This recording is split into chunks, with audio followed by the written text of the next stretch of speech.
Hi everyone welcome back. ಎಲ್ಲ ಶಾಲಾ ಶಿಕ್ಷಕರಿಗೆ ಹೊಸ ವರ್ಷದ ಗಿಫ್ಟ್ ಕೂಡ ಕೊಟ್ಟಿದ್ದಾರೆ ಸರ್ಕಾರದವರು. ಸಂಪೂರ್ಣ ಮಾಹಿತಿಯನ್ನು ತಿಳಿಸ್ಕೊಡ್ತೀವಿ. ಚಾನಲ್ಗೆ ಸಬ್ಸ್ಕ್ರೈಬ್ ಆಗಿ ವಿಡಿಯೋ ಇಷ್ಟ ಆದರೆ ಲೈಕ್ ಮಾಡಿ. ಪ್ರಾಥಮಿಕ ಶಾಲಾ ಸಿಬ್ಬಂದಿಗಳಿಗೆ ಹೊಸ ವರ್ಷದ ಉಡುಗೊರೆ ಕೂಡ ಕೊಟ್ಟಿದ್ದಾರೆ. 2,000 ಮುಖ್ಯ ಶಿಕ್ಷಕರಿಗೆ ಬಡ್ತಿ ಕೂಡ ಇರುತ್ತಂತೆ. ಜನವರಿ 1ರಿಂದ ಕೌನ್ಸಿಲಿಂಗ್ ಕೂಡ ಮಾಡ್ತಾ ಇದ್ದಾರಂತೆ. ಮಾರ್ಗಸೂಚಿ ಕೂಡ ಇದೆ. ಏನಾಯ್ತು ಅಂದ್ರೆ ಸಿ ವಲಯದಲ್ಲಿ ಶಾಲೆಗಳಿಗೆ ಸ್ಥಳಾವಕಾಶ ಕಲ್ಪಿಸಲು ದೃಷ್ಟಿಯಿಂದ ಹಿರಿಯ ಮುಖ್ಯ ಶಿಕ್ಷಕರ ಹುದ್ದೆಗೆ ಸಂಬಂಧಿಸಿದಂತೆ ಶಾಲೆಗಳಲ್ಲಿ ತೆರವುಗೊಳಿಸಬೇಕಾಗಿದೆ. ಹೀಗಾಗಿ ಸಿ ವಲಯದಲ್ಲಿ ಯಾರೆಲ್ಲ ಕಾರ್ಯನಿರ್ವಹಿಸ್ತಾ ಇದ್ದಾರೆ ಅವರಿಗೆ ಹಿರಿಯ ಮುಖ್ಯ ಶಿಕ್ಷಕರನ್ನು ಬಿ ವಲಯದ ಶಿಕ್ಷಕರನ್ನು ಎ ವಲಯಕ್ಕೆ ಸ್ಥಳಾಂತರ ಮಾಡಬೇಕು ಅಂತ ಇದ್ದಾರೆ.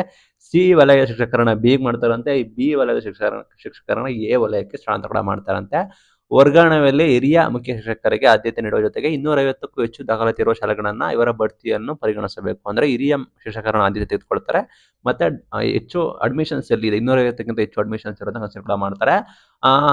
ಇಲ್ಲಿ ಯಾರೆಲ್ಲ ವೈದ್ಯಕೀಯ ಪ್ರಮಾಣ ಪತ್ರ ಇದೆ ಅವರಿಗೆ ಮಾತ್ರ ಅಂಗವಿಕಲ ಮೀಸಲಾತಿ ಕೂಡ ಅರ್ಹತೆ ಇರ್ತಾರೆ. ಅಂಗವಿಕಲ ಶಾಶ್ವತ ಪ್ರಮಾಣ ಪತ್ರ ಪಡೆದಿದ್ರು ಸಹ ಅಂಗವಿಕಲ ಪ್ರಮಾಣ ಮತ್ತು ವಿಧವನ್ನು ಕೂಡ ಖಚಿತಪಡಿಸ್ಕೊಳ್ಳೋಕೆ ಪ್ರಮಾಣ ಕಡ್ಡಾಯ. ನೀವು ಅಂಗವಿಕಲ ಸರ್ಟಿಫಿಕೇಟ್ ಇರಬೇಕಾಗುತ್ತೆ. ನೀವು ಶಾಶ್ವತ ಅಂಗವಿಕಲ ಆಗಿದ್ರು ಕೂಡ ನೀವು ಅದಕ್ಕೆ ಸರ್ಟಿಫಿಕೇಟ್ ಮ್ಯಾಂಡೇಟರಿ ಅಂತ ಕೂಡ ಹೇಳಿದ್ದಾರೆ.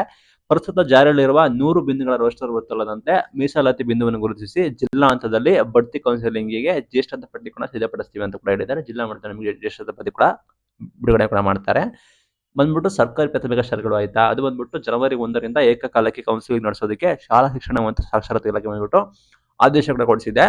ಪ್ರಾಥಮಿಕ ಶಾಲಾ ಶಿಕ್ಷಕರ ಸಂಘದ ನಿರಂತರ ಪ್ರಯತ್ನದಿಂದ ಬರೋಬ್ಬರಿ 3 ವರ್ಷದಿಂದ ಇದು ಆಗಿರಲಿಲ್ಲ. ಹೀಗಾಗಿ ಮತ್ತೆ ಶುರು ಆಗಿದೆ. ಇದರಿಂದಾಗಿ ಬರೋಬ್ಬರಿ 2,000ಕ್ಕೂ ಹೆಚ್ಚು ಮುಖ್ಯ ಶಿಕ್ಷಕರಿಗೆ ಬಡ್ತಿ ಭಾಗ್ಯ ಸಿಗುತ್ತೆ ಅಂತ ಕೂಡ ಹೇಳಿದ್ದಾರೆ. ಇದು ಬಂದ್ಬಿಟ್ಟು ಎಲ್ಲಾ ಜಿಲ್ಲಾ ಉಪನಿರ್ದೇಶಕರ DDPI ಆಫೀಸಿಂದ ಜನವರಿ 1ರಿಂದ ನಮಗೆ ಅಟ್ ಎ ಟೈಮ್ ಏಕಕಾಲಕ್ಕೆ ನಮಗೆ ಕೌನ್ಸಿಲಿಂಗ್ ಕೂಡ ನಡೆಯುತ್ತದೆ.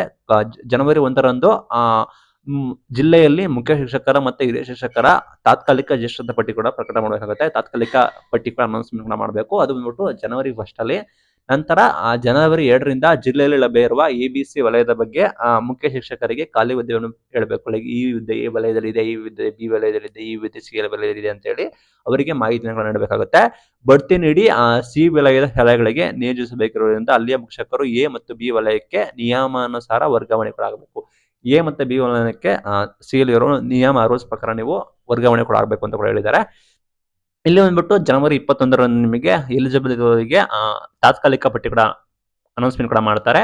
ನಂತರ ಜನವರಿ 21 ನಿಮಗೆ ತಾತ್ಕಾಲಿಕ ಪಟ್ಟಿ ನಿಮಗೆ ಎಲ್ಲಿ ಆಗುತ್ತೆ ಅಂತ. ನಂತರ ಅದನ್ನೆಲ್ಲ ನೀವು ಆಕ್ಷೇಪಣೆ ಇದ್ರೆ ಆಕ್ಷೇಪಣೆ ಸಲ್ಲಿಸಬಹುದು. ನಂತರ ಅಂತಿಮ ಪಟ್ಟಿ ಬಂದ್ಬಿಟ್ಟು ಜನವರಿ 29ರಂದು 1:1 ರೇಷಿಯೋದಲ್ಲಿ ಕೂಡ ನಿಮಗೆ ಜ್ಯೇಷ್ಠತಾ ಪಟ್ಟಿ ಕೂಡ ಅನೌನ್ಸ್ಮೆಂಟ್ ಕೂಡ ಮಾಡ್ತಾರೆ.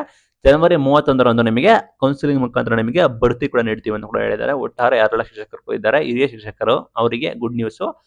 ABCD ವಲಯದಲ್ಲಿ ನಿಮಗೆ ಹೊಸ ರೋಸ್ಟರ್ ಪ್ರಕಾರ ನಿಮಗೆ 1:1 ರೇಷಿಯೋ ಪ್ರಕಾರ ನಿಮಗೆ ಮುಂಬಡ್ತಿಗಳನ್ನು ನೀಡ್ತಾ ಇದ್ದಾರೆ. ಹಿರಿಯ ಶಿಕ್ಷಕರಾಗಿ ನೀವು ನೇಮಕಾತಿ ಕೂಡ ಆಗ್ತಾ ಇದೆ. Good news. Thank you for watching till end. Thank you.